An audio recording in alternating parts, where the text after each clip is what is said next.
In 1877, a young man rode out of the West, and overnight his name became a household word. He'd not discovered a continent or won a war. He was not a great general, a great statesman, or a great scientist. Yet even now, more than 60 years later, the legends which surround him are as vivid as they were then. His name was William Frederick Cody.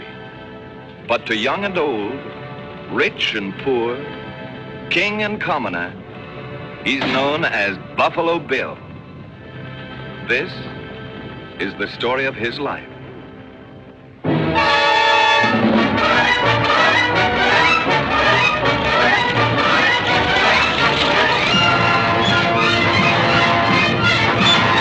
What you got there? Hold that fire and you can make it count. Your hands are my hands.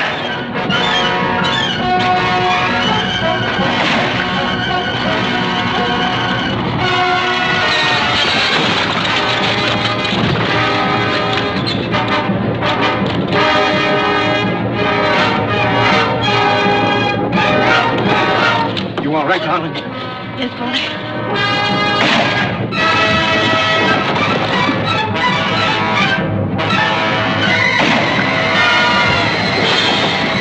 He ain't falling off for nothing.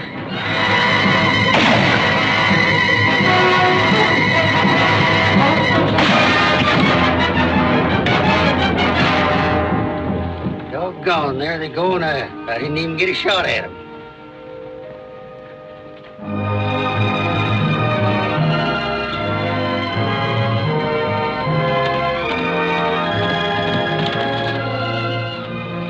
Good morning, folks. Good. Are you all right, ma'am? Yes, I guess so. I know it was you. Ain't another rifle in the world with a bark like that Springfield of yours. Oh, Miss Federici, I want you to meet up with Buffalo Bill Cody. The best scout, the best shot, the best man on the plains. How do you do? And thank you very much. Cody's buffalo hunter at the fort.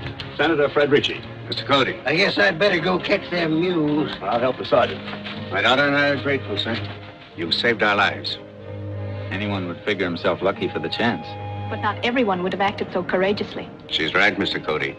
We need more men like you to exterminate these savages. They must be wiped out, root and branch. There's some white men that need wiping out. I don't understand you, sir.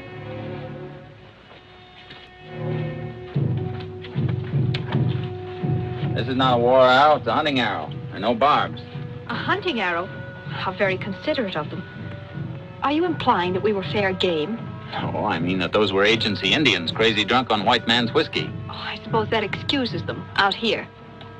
Well, a red man and whiskey don't mix, ma'am. I guess we'll have to ride the mules into the agency. Senator, you and Mr. Carvel can double up on Fanny, and Miss Frederici, you take Hyacinth. Now, if she causes you any trouble, you cuss her out and kick her in the slats. I'll climb up here with Bill. I'm afraid I'm not exactly dressed for kicking and cussing. Perhaps it would be better if I went with Mr. Cody.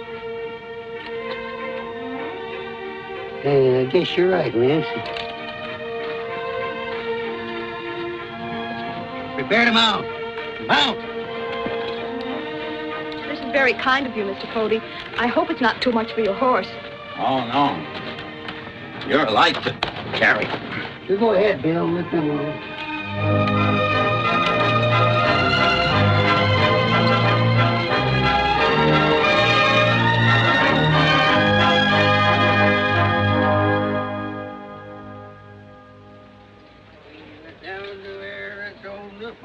Fight the Indians there. Oh, the drums they roll upon my soul. This is the way they go. 40 miles a day on beans and hay in the regular army, oh. Hiya, Chips. I've been waiting for you. Somebody wrote you a letter. Me? That's right, my boy. Who in the world will be writing to you? Well, I don't know, but if you give me the letter, I'll find out. You get yours in your proper turn. The mail's delivered according to rank, and there's plenty ranker than you.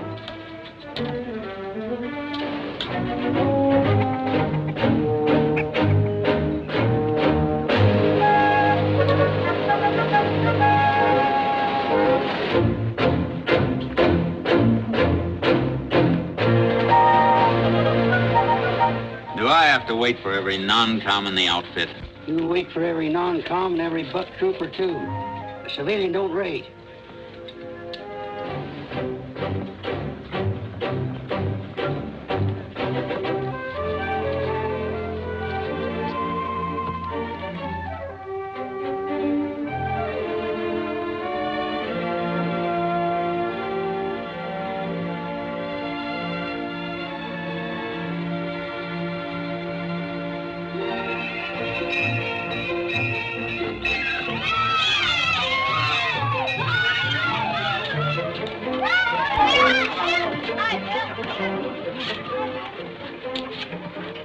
Hello, Ada.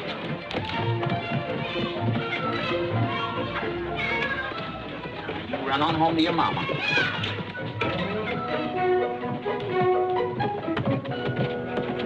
Bye-bye, dear.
Welcome, Mr. Cody. Welcome. Won't you come in? We have a number of unexpected guests you must meet. Well, maybe I better not stay, Miss Frederici. I'm not dressed for this sort of a soiree. Oh, nonsense. In these buckskins, you're the handsomest man in the room. By the Lord Harry, it's Nimrod the Hunter, led captive by Aphrodite. Gentlemen, Mr. Cody, General Blazier, Mr. Vanderveer, and Mr. Ned Buntline. Mr. Cody, sir, we've heard of your indomitable heroism in snatching Miss Frederici from death at the hand of the bloodthirsty savage. Will you honor me by taking wine? Thank you, Mr. Buntline. Buntline? Buntline, sir, special correspondent of the New York Herald. I'm a man of pronounced temperance principles, Mr. Cody, founder of the National Association of Moderate Abstainers. But there are moments when principle must yield to the importance of occasion. Your good health, sir.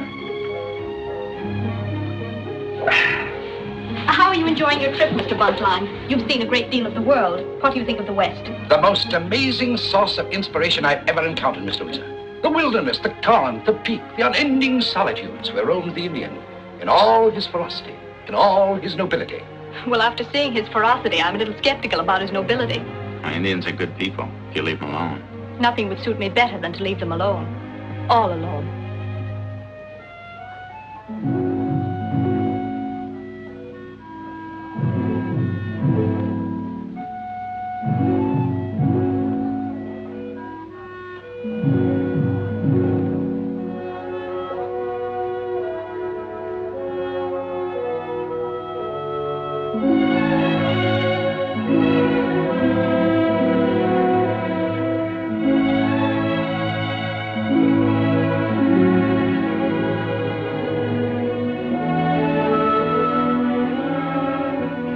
to arrive on the glorious battlefield of Shiloh, and the first to leave it. You never lived that one down, General. Never, ma'am.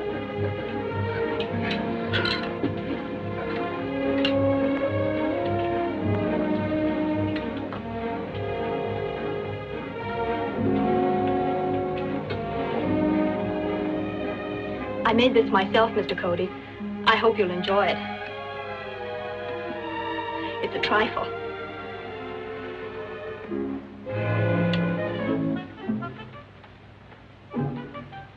Trifle?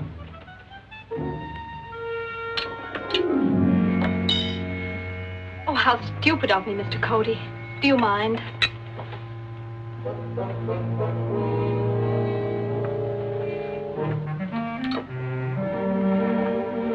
Thank you, Mr. Cody.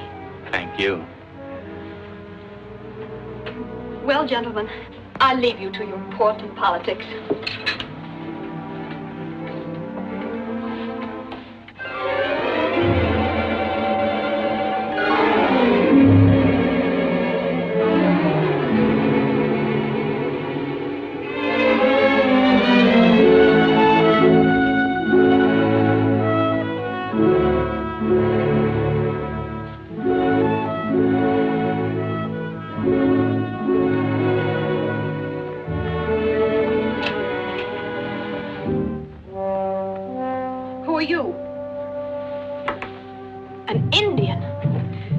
By breaking into my room and stealing my clothes.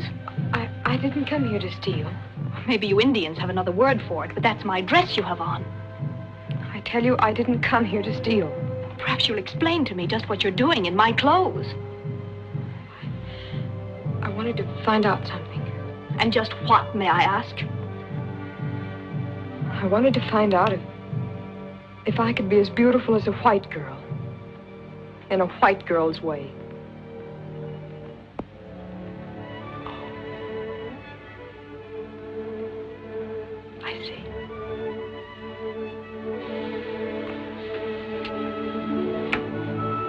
There's your answer. You look beautiful. I wish your Indian brave could see you now. Indian!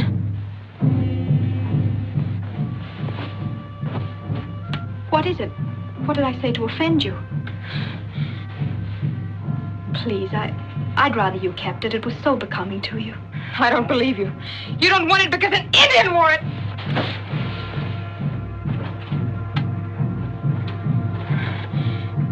Indian.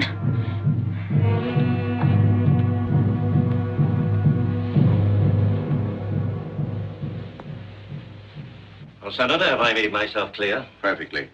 And you may count on my support when the issue comes before Congress. Mr. Vanderveer, why can't you build your railroad around the Cheyenne lands instead of across them? Young man, that would delay construction for over a year and double the cost. Yes, Sergeant?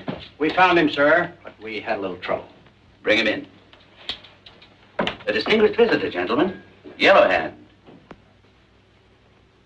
Son of Chief Tallbull. Excellent. Let's have a look at him. You think that we can get him to listen to reason? I doubt it. I've gotten nothing out of any of them.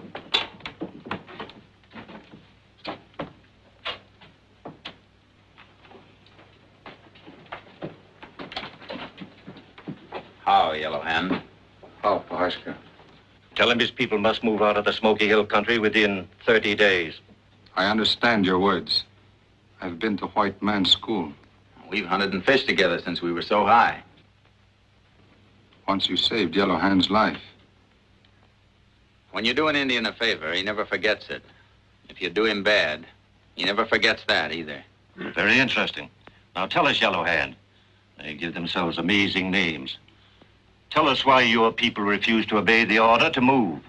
We must live where there is food and water. And buffalo. What has the buffalo got to do with it? Why, without the buffalo, the Indian would practically perish. It's his main source of food. In the winter, the hides protect them from freezing. I see. If you want something from the Indians, why don't you treat their chiefs the way you would the heads of any other nations? Well, what do you mean? Yellow Hand is a prince, the son of a king. Invite men like that to Washington. Try and understand them, what they're up against. Maybe they'll be able to understand you. Savages, loose in the East? But the idea is preposterous. But what a headline. Redskin powwow at the Hotel Astor. If they won't talk sense here in their own backyard, what can you expect 3,000 miles away? Yellow Hand, you want us to use force? My people do not want war. But we will fight if we must. General, are you prepared to act? Yes, I have my orders. All right, Yellow Hand. You've had your last warning. Move or be driven out. Is the white man finished? How? How? Well, as a newspaper man, I have covered every kind of fight, riot, and revolution, but never an Indian war. Here's to something new. You wouldn't talk like that, Mr. Buntline. If you ever saw the Cheyenne on the warpath. There's nothing to be alarmed at. I'll clean them out in a week.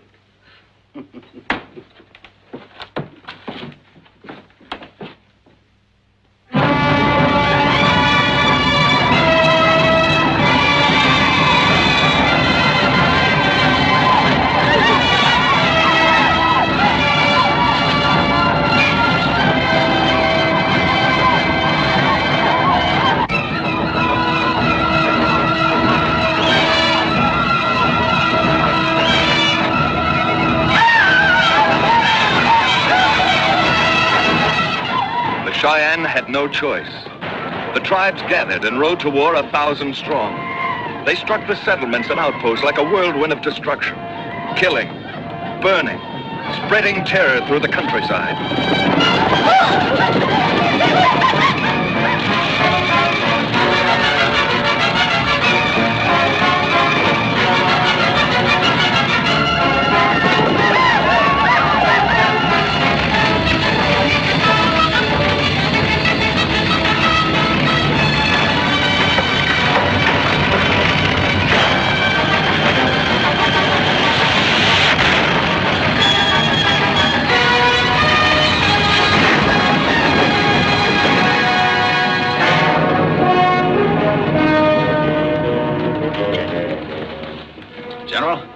Cheyenne war party, about 500 braves heading this way. Where'd you make contact with them? About 20 miles from here, on the left bank of the Smoky. Trumpeter, sound to arms. Come inside.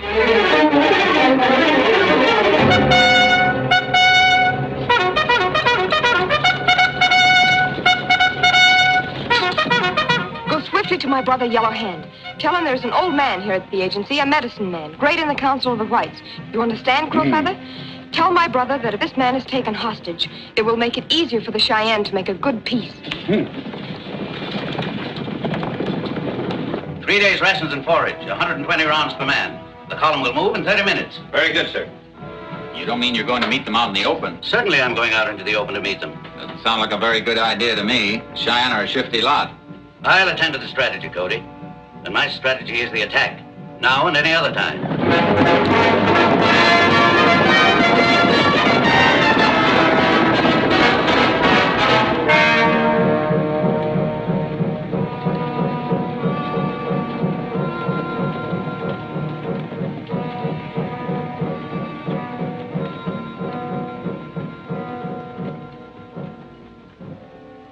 It's ignominious. A miserable mule casts us, you and I, who have been in the very forefront of battle, miss a chance to ride in Blazier's column. Maybe you're not missing anything by being left behind. I guess not. Don't you think the Cheyenne will give Brazier a battle? If they do, it won't be where he's looking for it. You know the Indian, Cody, don't you?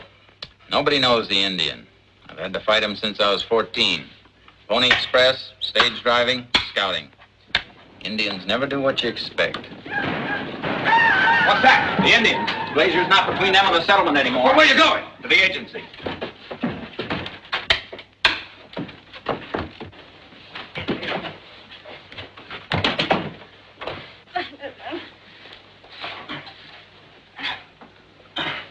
You all right, ma'am? Those horrible savages took my father, do you hear? They torture him to death, those noble friends of yours. Well, do something. Why don't you go after them? Nothing we can do right now, ma'am. How many were there? I don't know. was a war party. They swarmed all over us. I can't track them in the dark, Miss Federici, even if I could. There are too many of them. But we must do something. All we can do is hope for the best. If they didn't kill all three of you outright, it means they only wanted the senators a hostage. By the Lord, Harry, that's it. To get better peace terms. Savages, brutes, fiends. Why did I ever come to this nightmare of a country?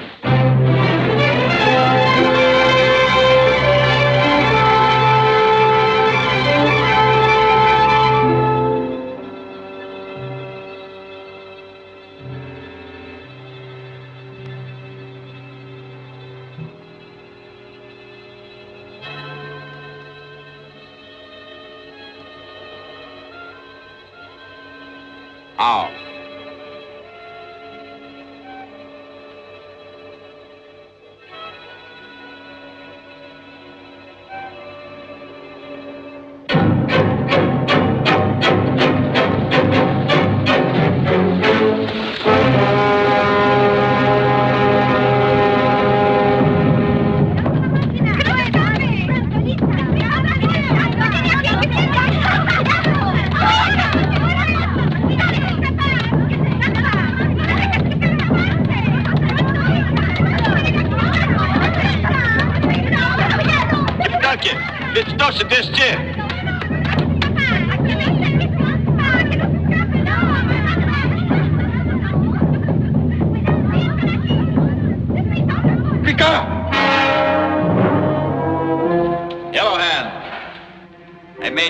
Chief and a nation of women.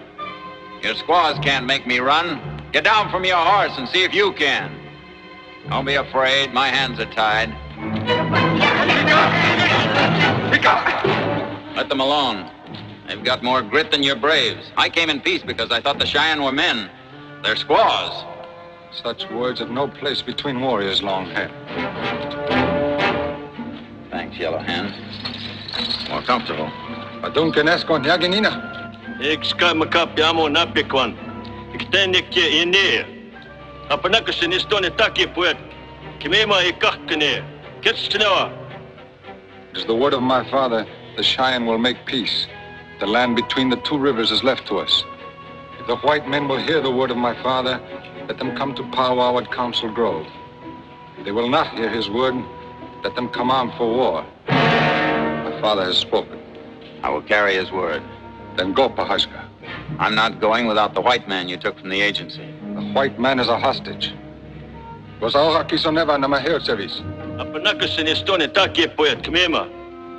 father says his price will be told at the powwow. Tell your father his price was paid when I saved your life. A debt is a debt, Yellow Hand. Nawona none yovichu.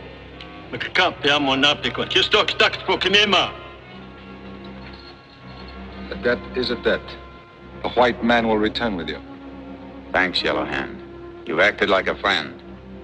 Now there is no debt and no friendship between us. If we meet in battle, there's a brave of the Cheyenne who will take the scalp of Pahashka and hang it to his lodge pole. It may be easier to hang it than to take it, Yellow Hand.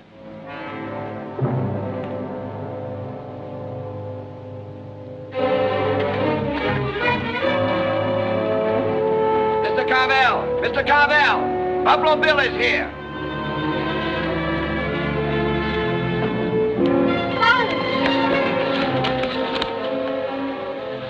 You better get the senator to bed, Mr. Weezer. He's worn out. We'll help him, Mr. Weezer. Take my arm, Senator. Thank you.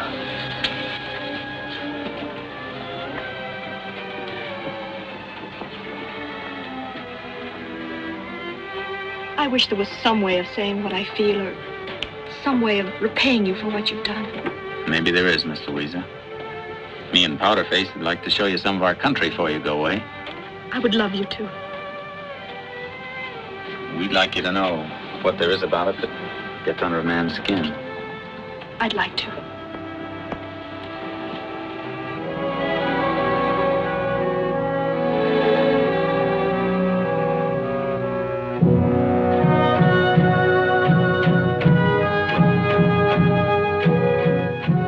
Representatives of the United States of America and of the Cheyenne Nation, thine below as a solemn pledge of faith and agreement. Do you agree? Nina. You do any tax? See Naxon? Tax, Naxon. I sign.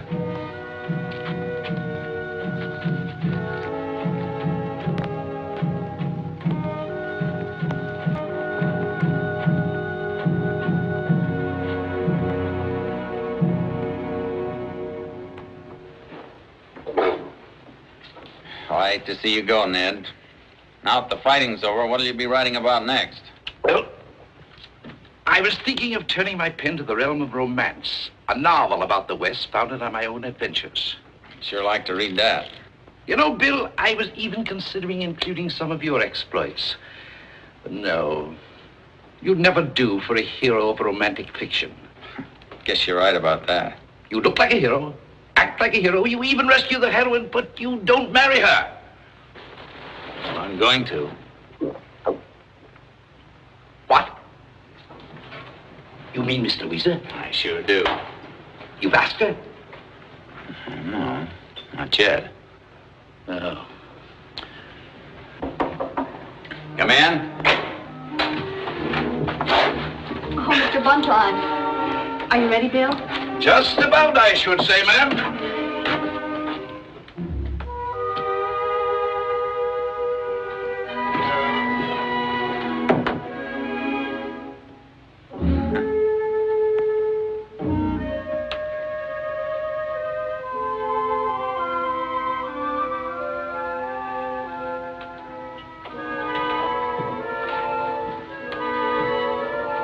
You're fond of me powder face, aren't you?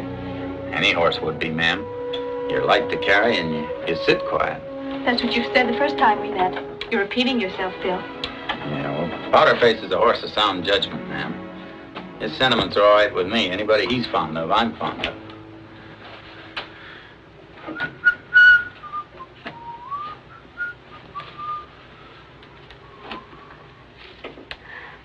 That's a lovely blanket, Bill. Yeah, that's a Cheyenne courting blanket. A courting blanket? Yeah, if a Cheyenne girl wears that, it means she's out for some brave.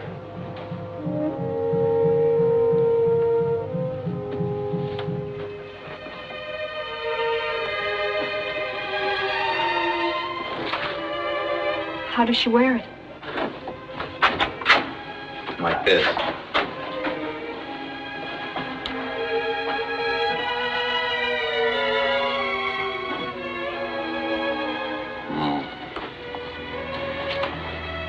This way, Bill? No, the left side. Over the heart first. Like this? Then what does the brave do? Well, he doesn't even open his mouth. He just hangs around all day and makes faces like this. That sounds like a very dull courtship. If he doesn't speak, how does he propose? Well, he plays his own call on a courting flute. Like this.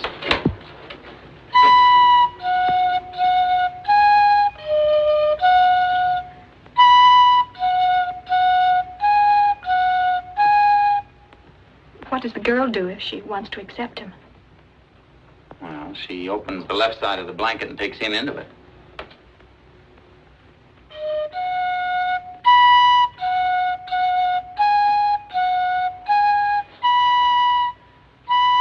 Like this, Bill?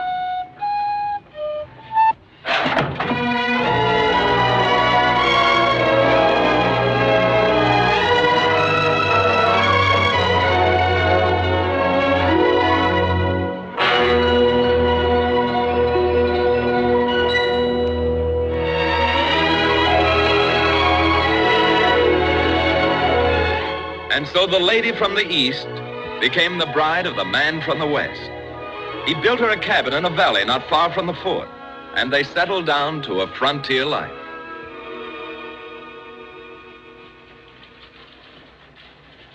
Hi, Bob. Hey, Chip. Oh, hey, oh. Look what I fetched you, Mrs. Cody. Father! Louisa. Why didn't you let us know you were coming? Why, didn't you get my letter? No. The letter you want, I got one here for you, Mrs. Cody. Well, that's it. That's my letter telling you I was coming. I mailed it a week before I left. That's nothing. Private Mulligan didn't get the letter with his reprieve till 10 days after they hung him.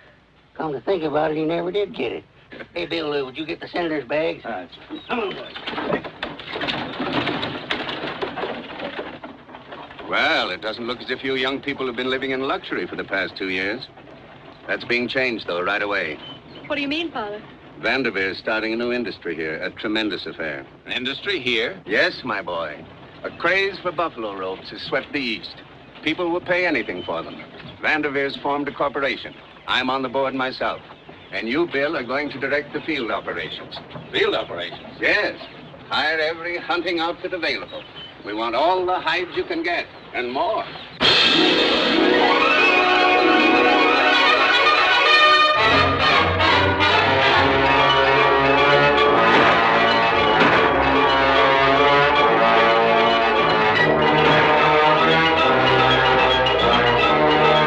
Vanderveer's new industry grew to amazing proportions almost overnight.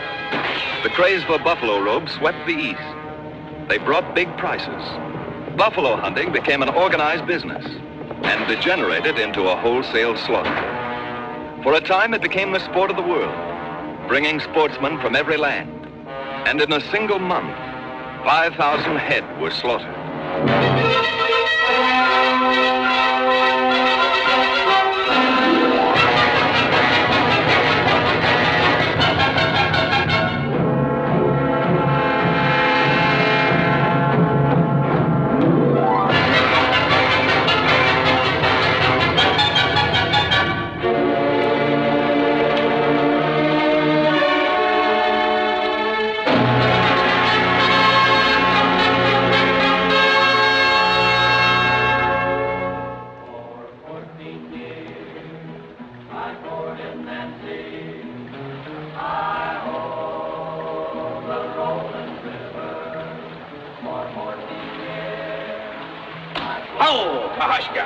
How yourself?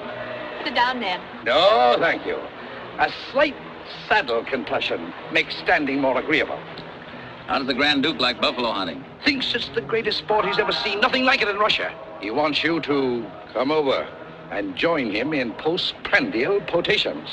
What's that? Firewater. Afraid you'll have to excuse me tonight. I'm tired. Say, Ned, I've been looking at these papers you sent over, and they've got me worried. How so, my doty Nimrod? Bill's been wondering about the large scale this buffalo hunting has been assuming. It seems to be going on everywhere. Now, this started out as a business proposition. Now they're shooting them out of train windows for sport. There's a limit to even the buffalo, you know. Limit? Oh, yes, my boy. I suppose there is a limit to the sands of the seashore. But who's going to count them? Maybe you're right, Ned, but it worries me. What worries me is whether the Grand Duke is overstepping the bounds of moderation. I'll carry your apologies. Thanks, Ned. Good night, Mrs. Cody. Good night.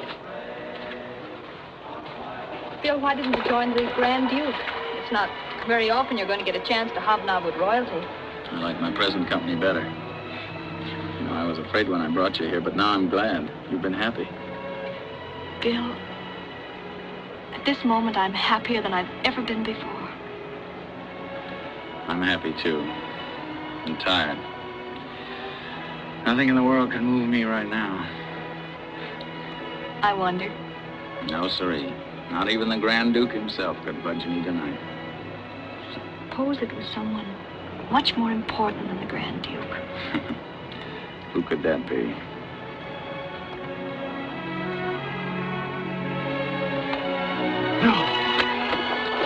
Yes. Oh, Bill, what are you doing? What are you doing, Bill? You lie perfectly still, darling. I'll pack up. Pack up. Yes, I'm going to get you to the doctor at the fort. Oh, Bill, not yet.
Waikola. Alila Waisi Kula. Men of the nations, there's a black cloud coming from the east to cover us all.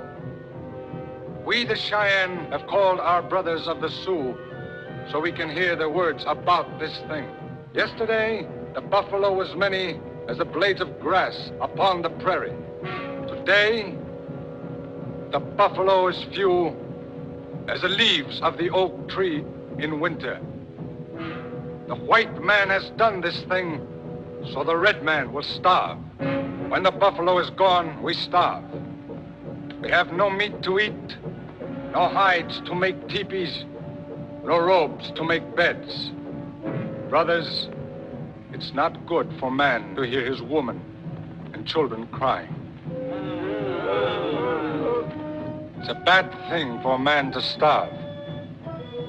There are better ways to die.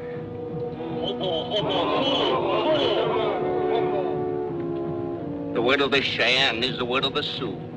Let both people be bound by the belts of the war chiefs.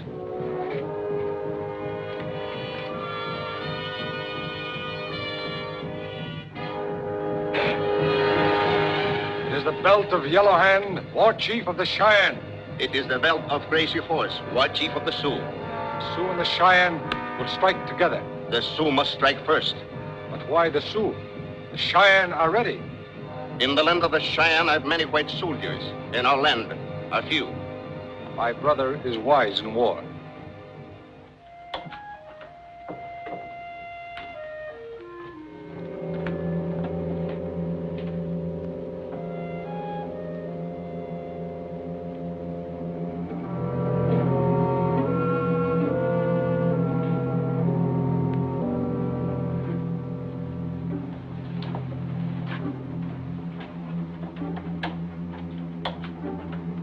Children,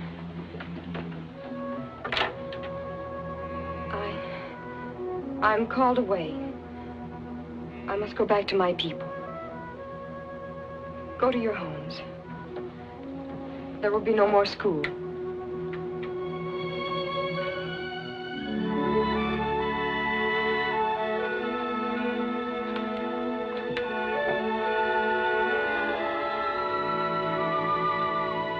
Do as I say. Go to your homes. Leave.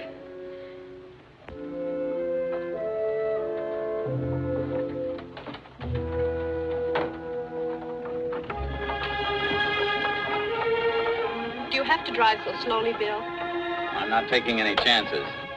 I'll get you to the doctor, all right? Don't you worry, sweetheart.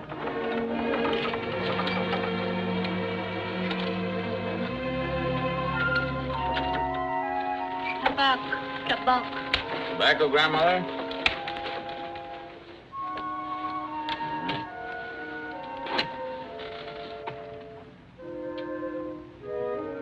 There you are.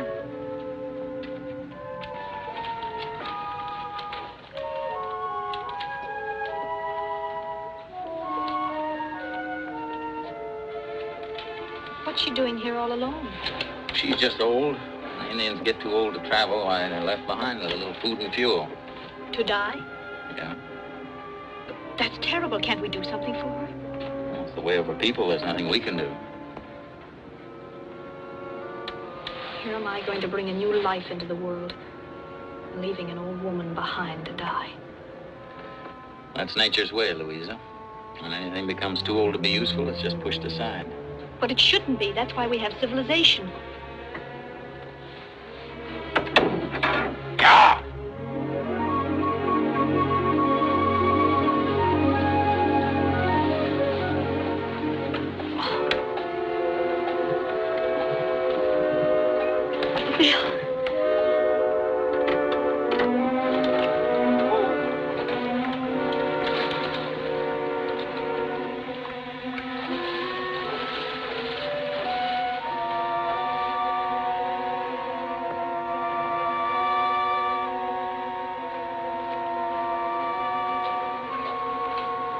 Makita Poo, Kit.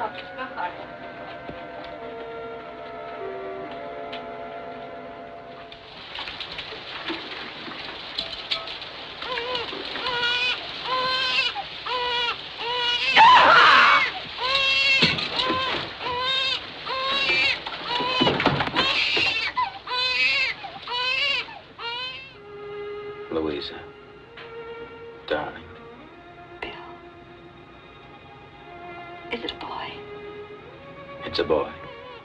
Is he perfect? Listen to him. Give him to me. Ante, Canuzzi. You all right?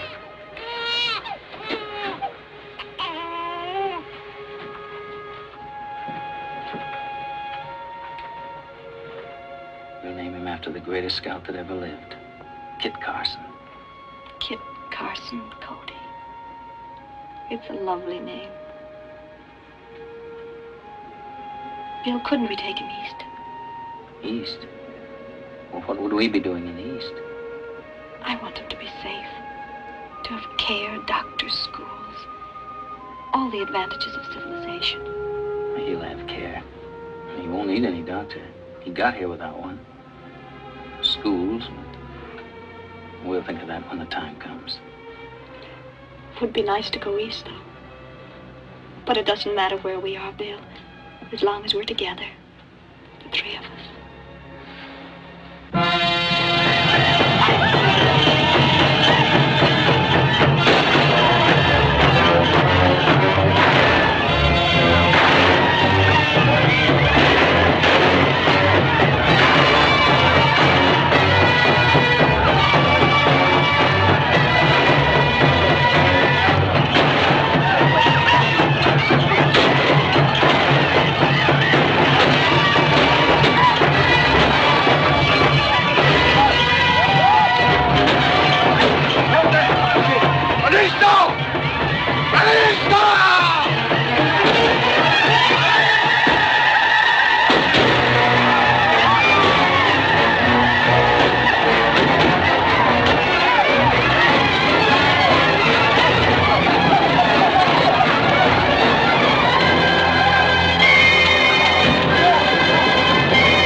Cody, this is providential. I need you. We're moving out. Moving? Where, sir? Man, haven't you heard? The Sioux have overrun the north, beaten Crook and wiped out Custer. Wiped out Custer? And the 7th Cavalry, every last man. We're joining Crook on the North Platte. You're the only guide here who knows that country. Well, Cody?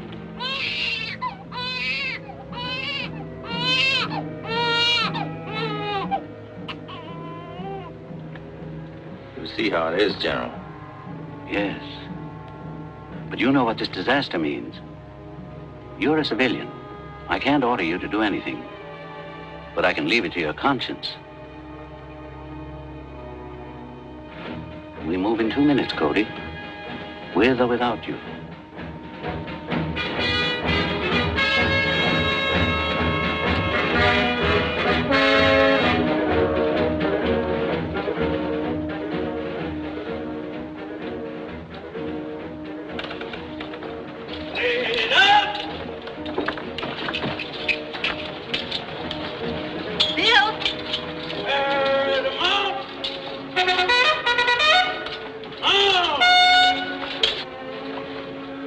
Bill, you can't go.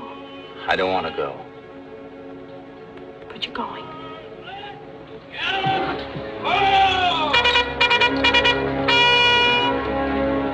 Bill, you can't go. You don't have to go. The general said he couldn't order you to.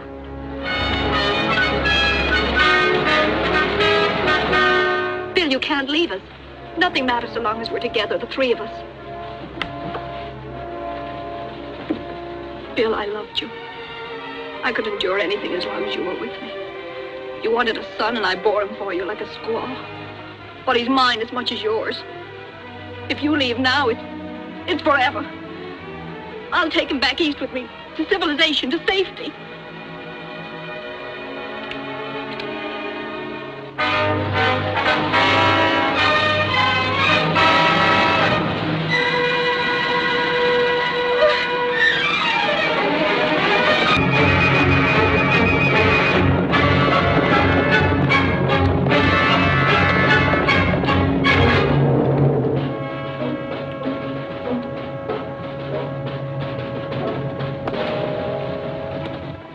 I think we're making a big mistake, General. Our main problem is to keep the Cheyenne from joining forces with the Sioux. You're way off, Cody. The Cheyenne haven't risen. They will. They're blood brothers of the Sioux. Our best move is to keep them bottled up in their own country by taking War Bonnet Gorge. That's miles off our path. Whoever holds the gorge holds the whip hand. But it's completely out of our terrain. We won't have any terrain if the Cheyenne join the Sioux. Orders are orders, Cody. Yours are to guide us to the North Platte for the quickest way. All right, sir. By the quickest way.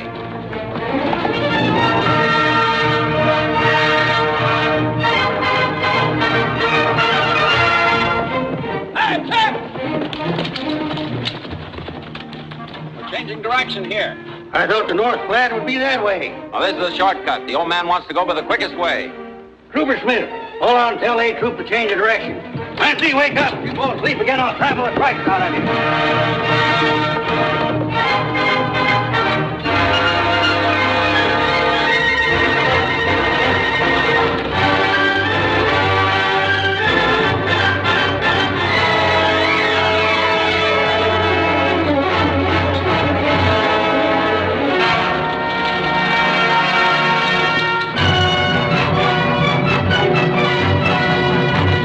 Holy smokes, Bill Cody.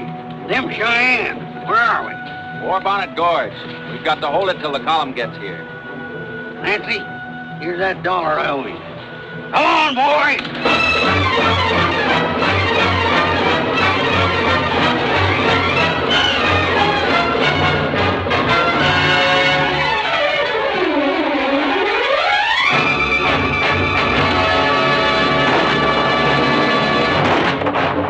Where's old Blazer anyway? I never thought I'd live to see the day when I'd be praying for the sight of his ugly mug. Take your breath and keep firing. The old man won't save any breath on you, Bill Cody, when he finds out what you got us into.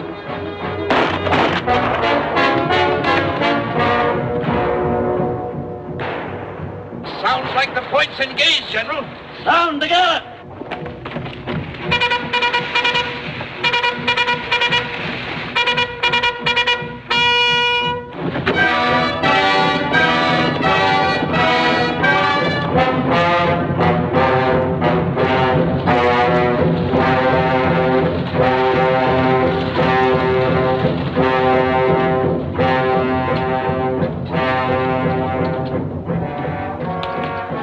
Cody, is this War Bonnet Gorge? That's what they call it, General. I guess I lost my way. Lost your way? Nothing of the sort. Deliberate disobedience of orders. I'll have you shot, hung for this. Shooting's too good for you.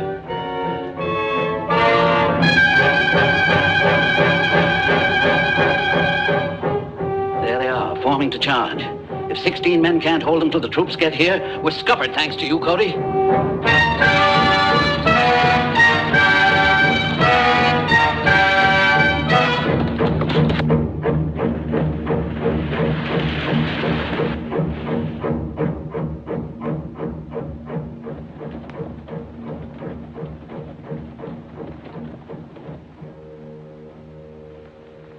What's that madman doing?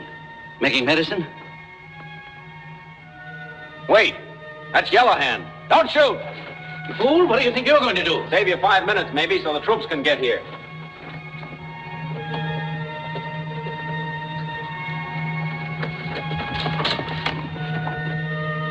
Though I am dead, the grass will grow.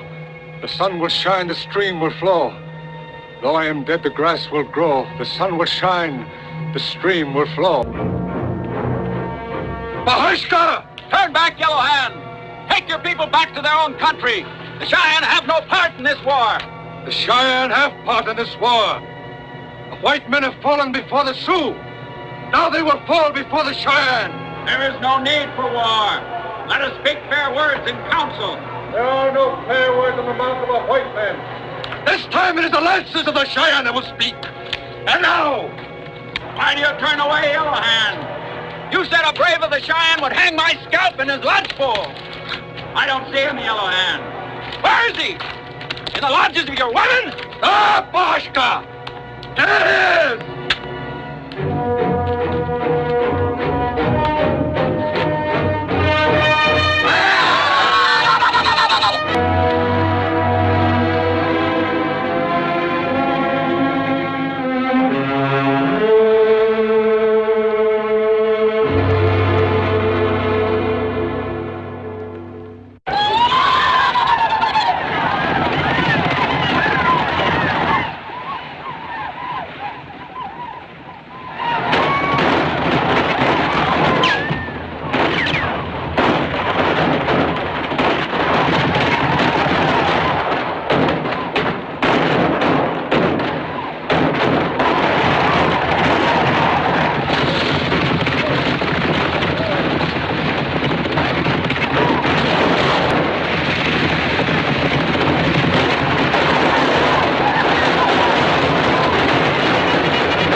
A friend of yours, Bill?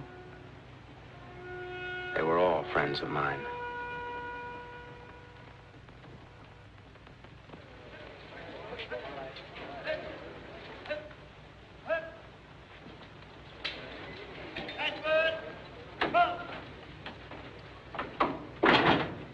Hiya, Chips. Anything for me?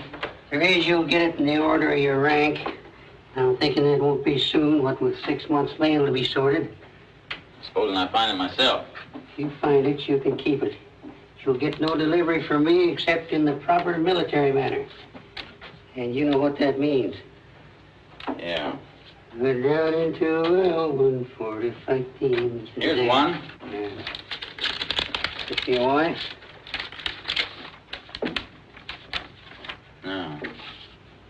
It's from the President of the United States. He wants me to come east. I told you, Bill Cody, you'd get in trouble for leading them troops the wrong way. Is it to get a court-martial? No. It's to get a medal. A medal, you say? Yeah, for the battle at War Bonnet Gorge. Hey, I was in that, too. Maybe there'd be one for me.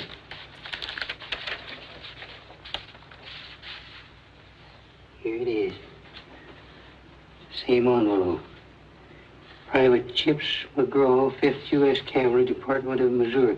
So what's the matter with the president addressing me as Private Chips McGraw? Well, of course, the man's only been on the job a short time. In conformance with Army Regulations 248 and a half, Private Chips McGraw, having completed 20 years enlistment, is hereby retired from active service in the U.S. Army by order of the Secretary Philip Sheridan, 2nd Lieutenant and Adjutant. President's loco calling me a private and Phil Sheridan a shaved tail. How'd the man get his job? What's the date on that letter? April 3rd, 1846. Oh, that's 30 years ago. Well, here's some more. First endorsement. The above order having been temporarily misfiled and in view of possible inconvenience incurred by the delay in its transmission, Private McCrea is authorized to proceed for permanent residence to the Old Soldiers' Home at Skittleboro, New York. Signed, Philip Sheridan, Lieutenant General Commander, USA.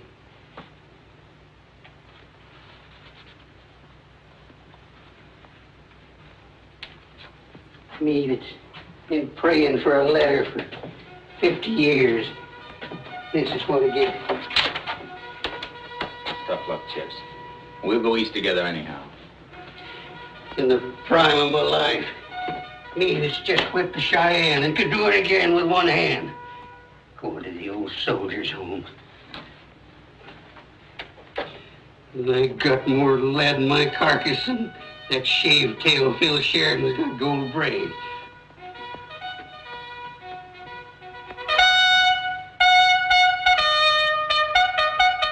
Retreat, is it? Retreat to the Old Soldiers' Home. Chips!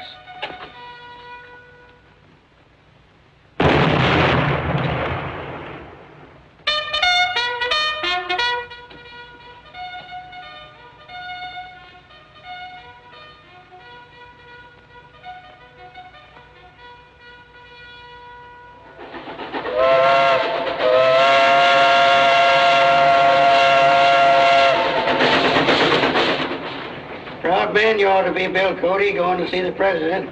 Yeah. I want to see my boy, too. Yeah, who's to blame you for that? One of these days he might be president, or even an officer. He's only 3 days old when I left. I wonder if he'll remember me. His eyes open yet? Yeah. They were blue. Yeah, then he'll know you all right. I hope Ned Buntline meets me in Washington. Kind of lonesome in a strange country. Nobody in the East ever heard my name.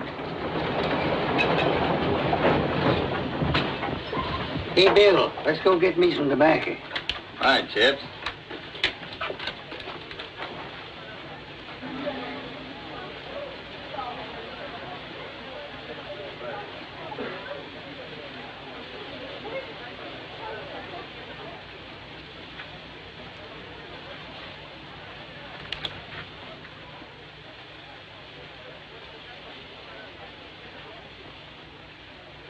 Hey, Bill! Bill, come here! They're about you, Bill. Ned Buntline's put you in the books. Oh, me? Sure, that's your picture there, right out in front. Anything I can do for you, gentlemen? Holy mackerel! It is!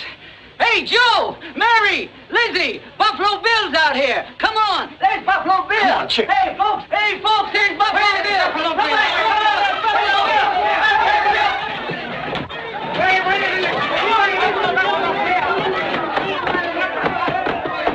I thought nobody in the East ever heard your name. Like a spearhead, the word raced ahead of the train. Buffalo Bill is coming. Men, young and old, in the cities and on the farms, looked up from their humdrum jobs and saw the shining face of adventure in the young hunter and Indian scout from the far west.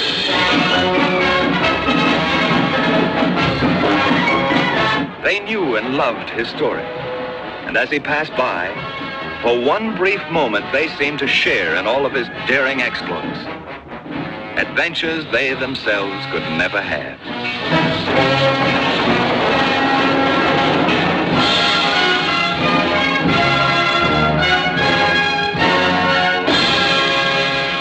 I sure hated to say goodbye to poor old Chips. I'll have him back with me if I'm ever fixed to do it. Come in.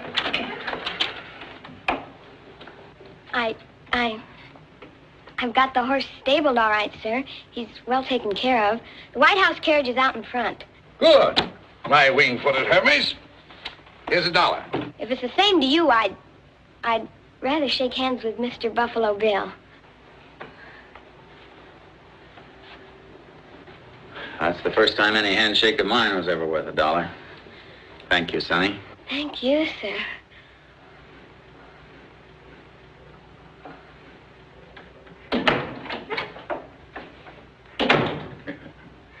Let's get this foofer over with. I want to see my son. You'll see him just as soon as the president has decorated you with a congressional medal. Let the new Prince of the Plains cut his teeth on it. What's all that stuff you're reading? All requests for interviews, invitations. The whole East is clamoring to see the hero of War Bonnet Gorge. Our old friend Vanderveer is arranging a banquet for you in New York. Yes, sir, it's a big...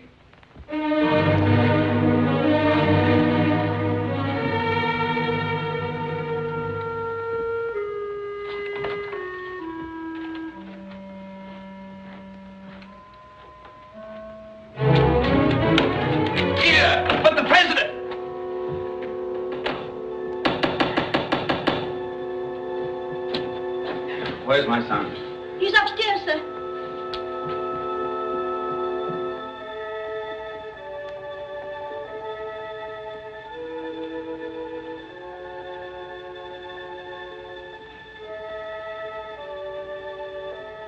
No. Oh.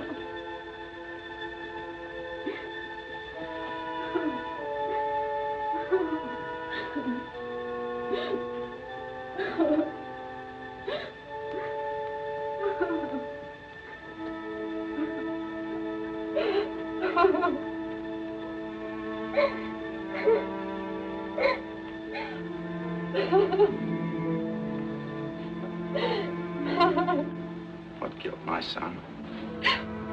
Bill. Diphtheria. What's that? It's a germ.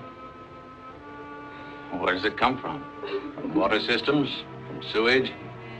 It's a crowd disease. A disease of civilization. Civilization.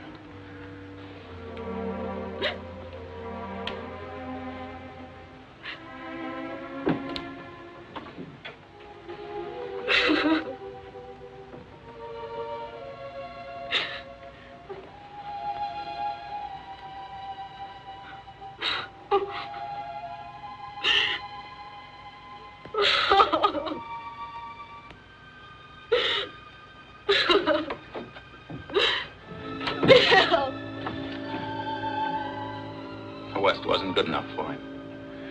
If you left him where he belonged, he'd be alive today. Oh,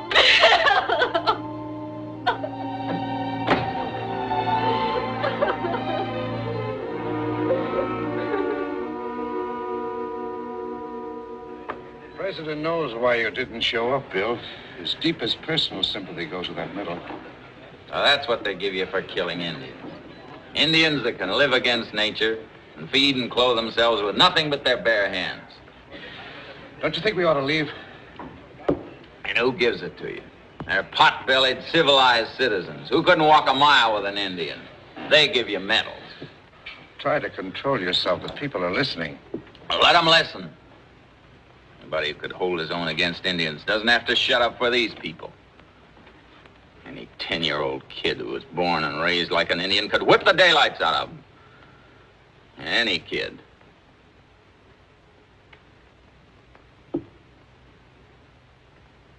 Any kid. Come on, partner.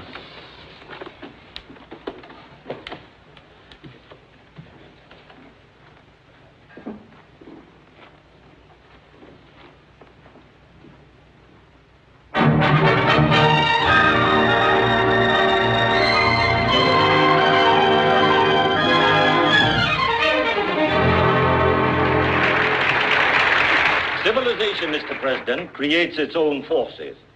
And if I have been one of them, I have no apologies to offer and no regrets. My ambition to see civilization move westward on tracks of steel has been severely criticized by certain elements of the press and even on the floor of Congress. On the other hand, there are those better qualified to express an opinion who believe, like General Sherman, that the only good Indian is a dead Indian. We have here tonight a guest who knows more about the frontier than any man living, and who, if we hold with General Sherman, has made more good Indians than any other man in the West. Mr. President, ladies and gentlemen, Buffalo Bill.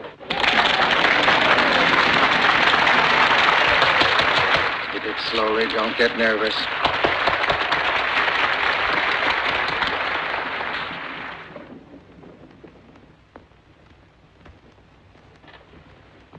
Mr. President, ladies and gentlemen, I was afraid I was going to make a fool of myself in front of you tonight, but that would have been all right, because a man can make a fool of himself when he's off his own stamping ground.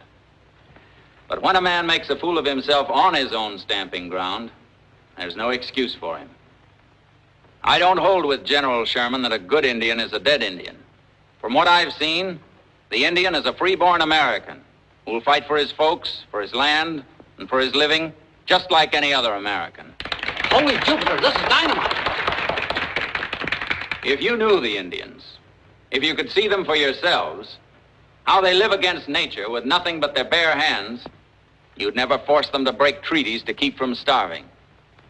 But the trouble is, you Easterners don't know what you're doing. And that's why we Westerners and the Indians have had to suffer. There's only one Indian you know, or that you ever thought about. And here he is, Mr. Vanderveer. The Indian on your pennies.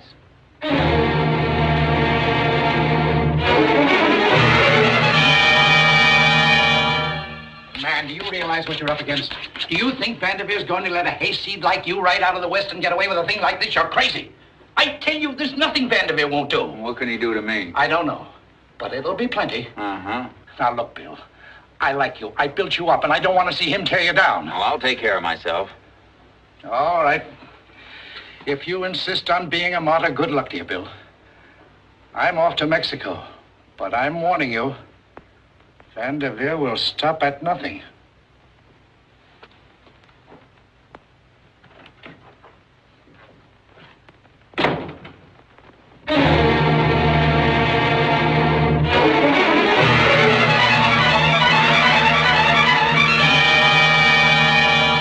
Buffalo Bill is all right. A good hunter, a good Indian scout. But to give him all the credit for our victory at War Bonnet Gorge, well, that's going a little too far.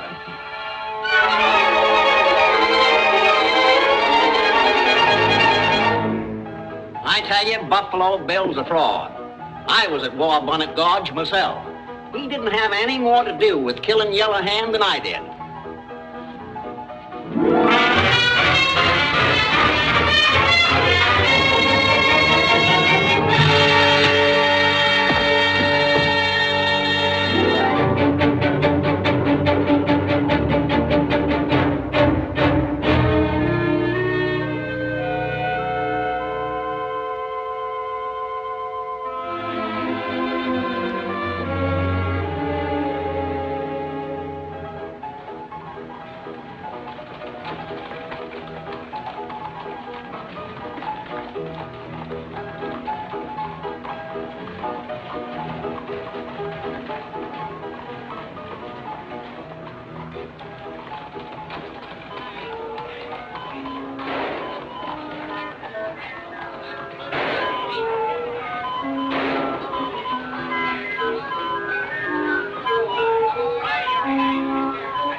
Have you met Kalima, Princess Kalima from faraway Persia?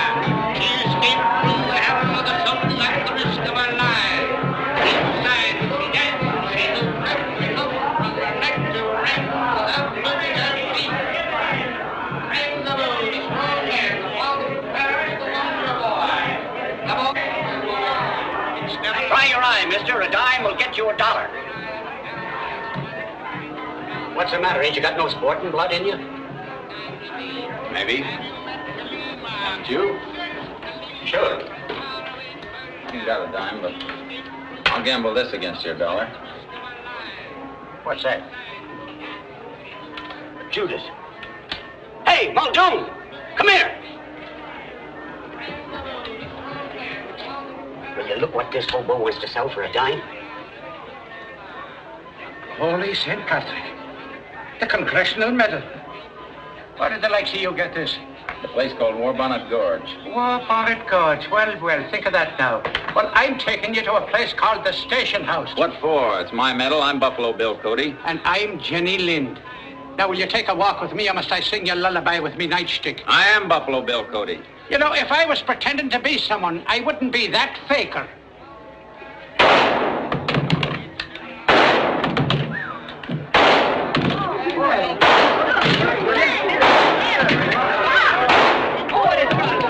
Let him up again. Wow, that's some shooting. I wouldn't miss it for $1. Woo! Wow! Pleased to meet you, Mr. Cody. Just the king of Siam you are, if you're saying so. I guess the laugh's on me, Mr. Buffalo. Here's your medal. Well, thanks. How about the $1? I'd like to eat. On the level? Say, maybe me and you can do a little business. Louisa, torturing yourself like this. He's gone. Make a new life for yourself. Divorce him. No. I can't stand seeing you suffer, my dear. Why don't you go to him? That's really what you'd like to do. Forget your pride. He's worth it. I wish I'd had the courage to stand up to Vanderveer when I found I'd been deceived. Do you know where he is now? No. How he's earning his living?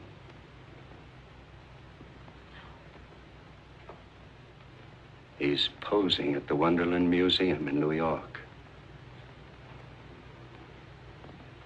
On a wooden horse. No. Step up, ladies and gentlemen, step up for a moral and educational exhibition of marksmanship by the King of the Plains, killer of Cheyenne war chief, that human tiger Yellowhand, and hero of War Bonnet Gorge, introducing Buffalo Bill.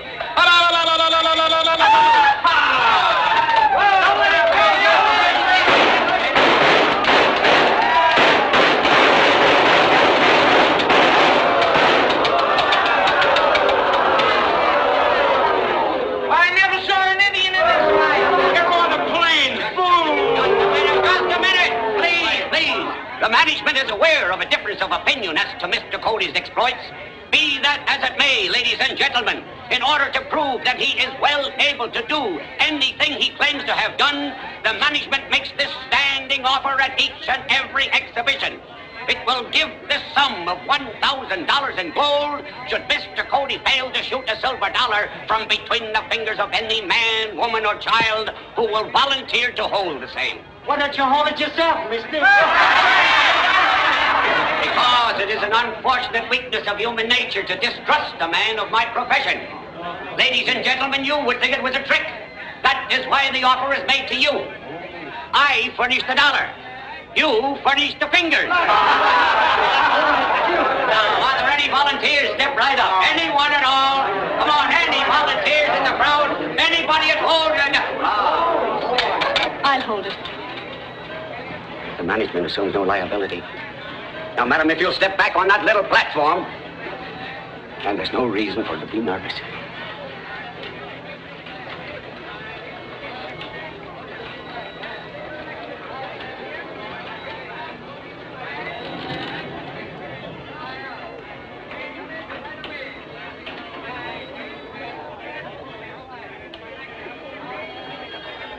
Now, madam, hold out the dollar.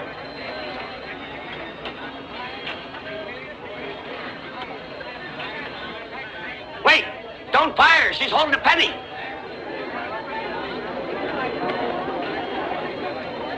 Shoot, Bill.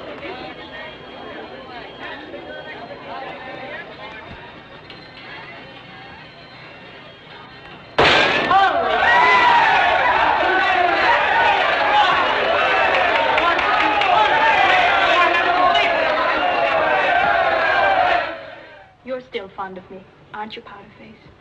I've never known him to be wrong.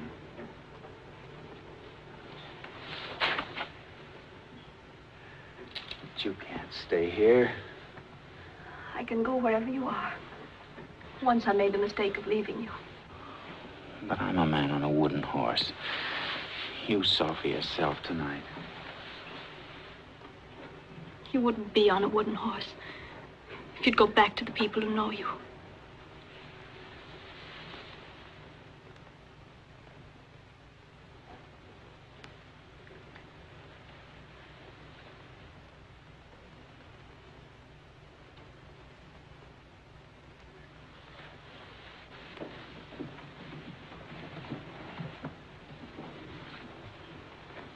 You don't belong in this crowded ugliness. Bill, let's go west tomorrow. I'll never go west until I can look an Indian in the face. But you're all alone. What can you do for the Indians here? I don't know, but I know that here's where it's got to be done.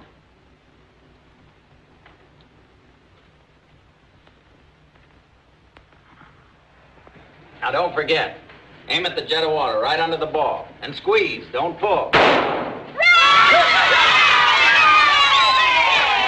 Nice shot, Freddie. You got an eye like an Indian. Say, Buffalo Bill, what are Indian kids like? What do they do? Do they have to go to school? Oh, sure, they go to school, but not inside like you. What do they learn, arithmetic? No, they learn to ride and fish and hunt and swim. I sure wish I was an Indian. Tell us about it, Buffalo Bill. Well, it's kind of hard to tell about them, but if you kids could see 300 of them on galloping ponies with their feathers flying, it's something you'd never forget. 300 Indians charging as they rode at War Bonnet Gorge. It's a colossal idea, and by the Lord, Harry, we'll do it. Ned, what brought you back? Love for you, my boy, and I know a dozen promoters who'd give up money for that idea. Well, what are we going to do with the Indians here in the city? Man, we'll put them in a show, the greatest show the world ever saw. Indians, 300, 500, 1,000 of them. Cowboys, troopers, stagecoach, buffalo, riding, roping. If the East won't go to the West, kiddies, we'll bring the West to the East.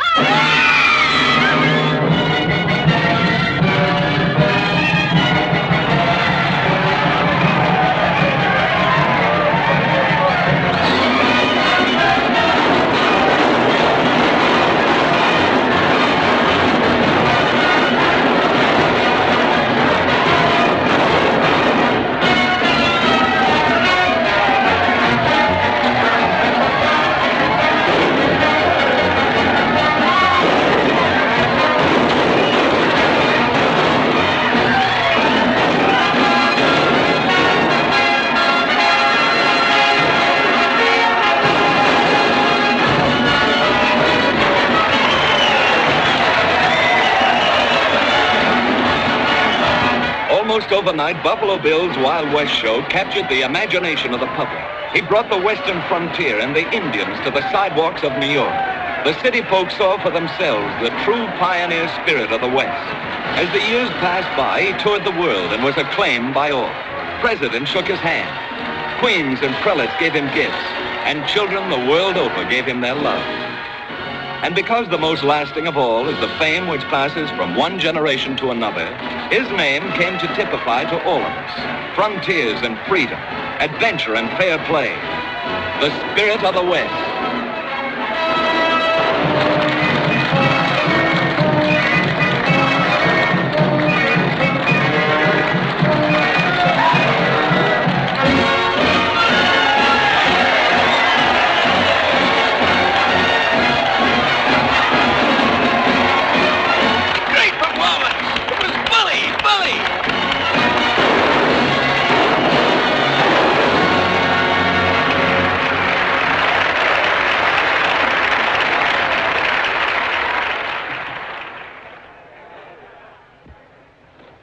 Ladies and gentlemen, the show which you have seen tonight has lived a long time because it found a place in your hearts. But now, the time has come to say not good night, as on former occasions, but goodbye.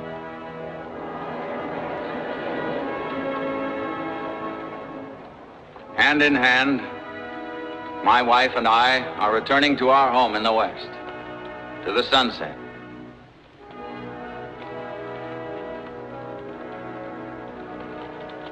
And so, my little comrades up in the gallery, and you grown-ups who used to sit there, I want to thank you from the bottom of my heart for all you've meant to me. Goodbye. God bless you. And God bless you too, Buffalo Bill.